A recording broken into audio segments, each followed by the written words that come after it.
Hindi ko naman ginusto na sa'yo mapadpad ang puso sa simpleng tanong kung okay lang ba.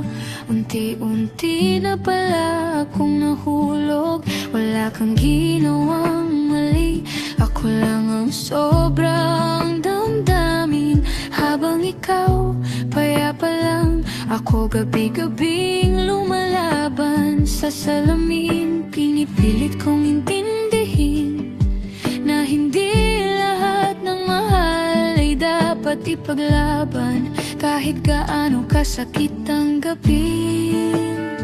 Kaya ako na ang lalayo, hindi dahil hindi kita mahal, kundi dahil mahal kita. Kaya pinipili kong bumitaw, ayokong umasa sa mga titig na wala namang ibig sabihin. Ayokong maghintay sa huli na hindi pala ako ang pipiliin.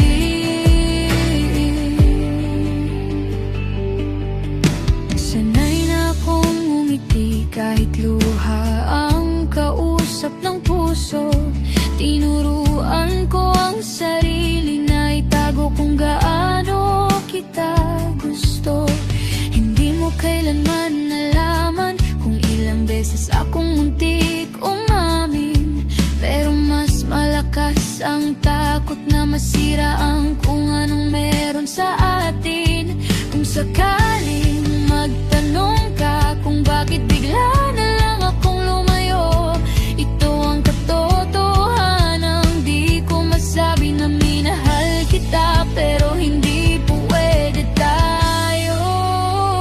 Kaya ako na ang lalayo bago pa tuluyang masaktan, bago pa ang pusong ito ay mawalan ng kakapitan. Hindi pwede kahit gustuhin, kahit gabi-gabi kang panaginip, mas pipiliin kong mag-isa kaysa umibig ng walang kipiling.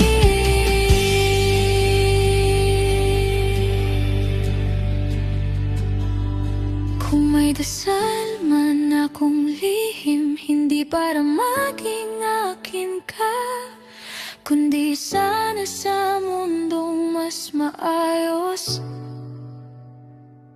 Hindi mali ang magmahal sa'yo sana, pero ito ang realidad, at ito ang kaya kong ibigay.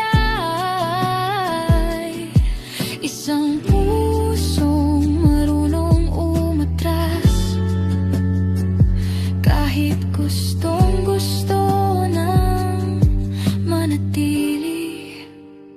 Kaya ako na ang lalayo, tahimik walang sopan, dadalhin ang pagmamahal na hindi mo kailanman nalaman. Masaya na kung minahal kita kahit sa tagong paraan.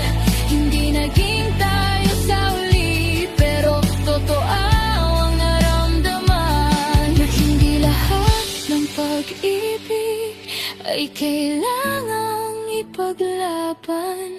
May ibang nagmamahal sa pamamagitan ng pagpapahala.